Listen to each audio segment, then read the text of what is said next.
Hello दोस्तों, मेरा नाम है डॉक्टर गोपाल कुमार सैनी और आज हम लोग पढ़ेंगे टाइप्स ऑफ अकाउंट इस चैप्टर में। तो देखिए दोस्तों, अकाउंट्स को ब्रॉडली दो कैटेगरी में डिवाइड कर सकते हैं। First one is personal accounts and second category is impersonal accounts. Personal account को भी फर्दर थ्री कैटेगरीज में कैटेगराइज करते हैं। फर्स्ट वन है natural personal account, second artificial personal account, third representative personal account. और इम्पर्सनल अकाउंट्स की अगर हम बात करें तो इम्पर्सनल अकाउंट को फर्दर दो कैटेगरी में हम कैटेगराइज करते हैं। First one is real account and second one is nominal account. अब हम लोग बारी बारी से देखेंगे पर्सनल अकाउंट क्या है, इम्पर्सनल अकाउंट क्या है, फिर उसको एग्जाम्पल से समझेंगे।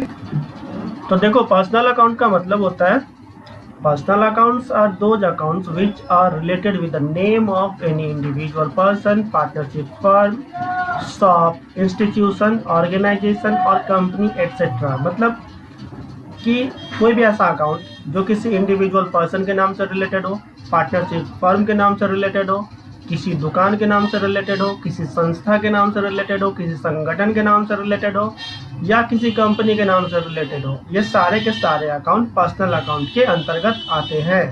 जैसे एग्जांपल मैं दूं, राम्स अकाउंट, राम एक इंडिविजुअल पर्सन का नाम है तो ये पर्सनल अकाउंट में आएगा। इस तरह से एक पार्टनरशिप फर्म का नाम लेते हैं, Rohan and brothers, Sohan and brothers, कुछ भी हो सकता है। एक पार्टनरशिप फर्म का नाम अगर है तो वो पर्सनल अकाउंट में आएगा। इस तरह से एक दुकान का नाम हम देखते हैं। आपके शहर में बहुत सारे दुकान होंगे, जैसे मेरे शहर में एक दुकान है नवीन वस्त्रालय के नाम से, तो नवीन वस्त्रालय के नाम से, तो नवीन वस्त्रालय का अकाउंट भी नॉमिनल अकाउंट में आएगा।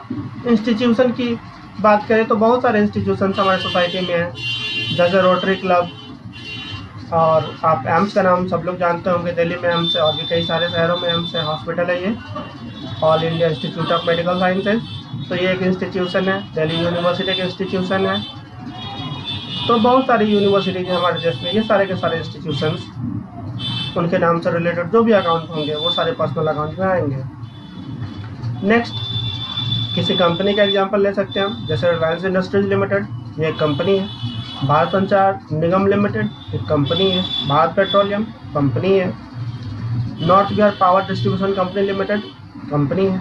तो कोई भी कंपनी का नाम हो वो सारे के सारे पर्सनल अकाउंट में ही आएंगे। स्टेट बैंक ऑफ इंडिया ये भी एक कंपनी है, तो उसके नाम से किसी भी बैंक के नाम से रिलेटेड अकाउंट अगर है तो वो पर्सनल अकाउंट में ही आएगा। इसके अलावा capital account, drawings account, outstanding expenses, prepaid expenses, ये भी पर्सनल अकाउंट में आते हैं। ये सारे रिप्रेजेंटेटिव पर्सनल अकाउंट है, इसके बारे में हम लोग बाद में बात करेंगे। तो अभी हम लोग बात कर रहे थे पर्सनल अकाउंट क्या है, आप समझ गए होंगे पर्सनल अकाउंट का मतलब। हेलो दोस्तों, अब हम लोग देखेंगे रियल अकाउंट्स का मतलब। रियल अकाउंट में क्या आते हैं? All the accounts related with the name of any assets are known as real account. यानी किसी भी एसेट के नाम से रिलेटेड अकाउंट अगर है तो वो नॉमिनल अकाउंट में, रियल अकाउंट में आएगा। जैसे एग्जांपल, कैश अकाउंट, कैश एक एसेट है। स्टॉक अकाउंट, स्टॉक भी एसेट है। Cycle account, car account, computer account, buildings account, furniture account, machinery account, goodwill account. इस तरह से कोई सा भी एसेट हो, कोई भी ऐसा सामान आप देख सकते हो अपने बिजनेस ऑर्गेनाइजेशन में जिसको बेच के आपको पैसा मिल सकता है ना, वो आपके लिए एसेट है। तो कोई भी एसेट हो वो सारे के सारे आएंगे रियल अकाउंट में। ओके, तो उम्मीद करता हूँ आप समझ गए होंगे रियल अकाउंट का मतलब। तो दोस्तों, अब हम बात करेंगे नॉमिनल अकाउंट्स पे। नॉमिनल अकाउंट क्या है, इसमें क्या क्या आता है? तो देखिए, इसमें लिखा हुआ है all the accounts related with the name of any expense, loss, income और gain are known as nominal account. मतलब नॉमिनल अकाउंट में चार चीजें आती हैं, क्या क्या? Expense, loss, income and gain. तो कोई भी एक्सपेंस हो वो नॉमिनल अकाउंट में आएगा, जैसे wages account, carriage account, salaries, rent, ये कुछ एग्जांपल है एक्सपेंस के। अब हम लॉस के कुछ एग्जांपल देख लेते हैं। लॉस बाय थेफ्ट, जैसे माल की चोरी हो जाती है, कई बार संपत्तियों की चोरी हो जाती है, तो लॉस है वो नॉमिनल अकाउंट में ही आएगा। लॉस बाय फायर, कई बार एक्सीडेंटल आग लग जाने से भी माल जल जाता है, एसेट जल जाता है, तो उसे लॉस होता है। तो कोई सा भी लॉस हो वो नॉमिनल अकाउंट में ही आएगा।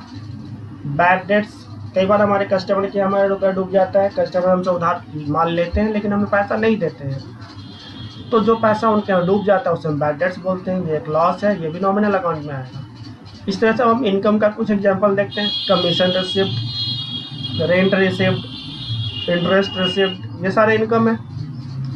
एंड गेन, गेन का मतलब होता है किसी पुराने एसेट्स को बेचकर उस पर अगर प्रॉफिट हो रहा है तो उसको हम गेन कहते हैं। तो profit on sale of old furniture, profit on sale of old building, इस तरह और भी कोई ओल्ड एसेट्स को आपने बेचा, उस पर कोई प्रॉफिट हुआ है तो वो गेन है और वो नॉमिनल अकाउंट के अंतर्गत ही आएगा। तो नॉमिनल अकाउंट में 4 चीज़ें आती हैं, expenses, losses, income and gain.